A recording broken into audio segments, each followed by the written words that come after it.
Амаль што ў кожным дэтэктыўным фільме, не такіх ужо і далёкіх мінулых гадоў, следчы амаль абавязкова са слоў сведкаў ці пацярпелых складае так званы суб'ектыўны партрэт магчымых злачынцаў.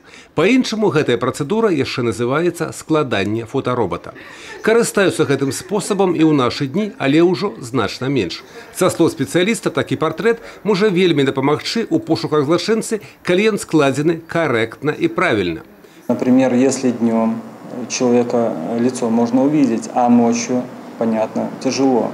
И поведение преступника немало роль играет. Почему? Потому что, как правило, преступники, когда совершают преступление, они одевают балахон, либо наклоняют лицо вниз, прикрывая его.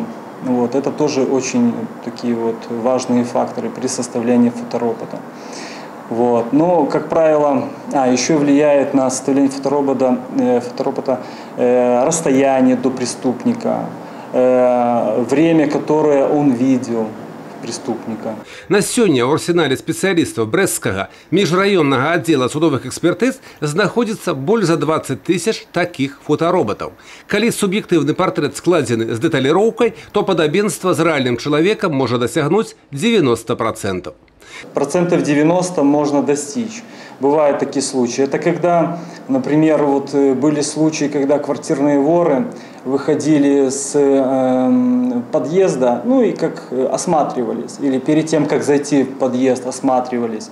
Вот. В этом случае, а там бабулька сидела на лавке и наблюдала за этим. Она его хорошо запомнила, она выступила в роли свидетеля, и на основании ее показаний составили фоторобот. В этом случае он помог. Совпадение было 90%.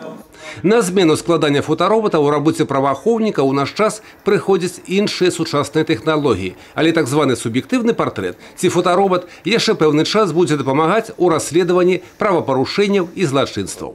Юрый Печур, Тыгран Акапян, тэлерадыёкампанія «Брэст».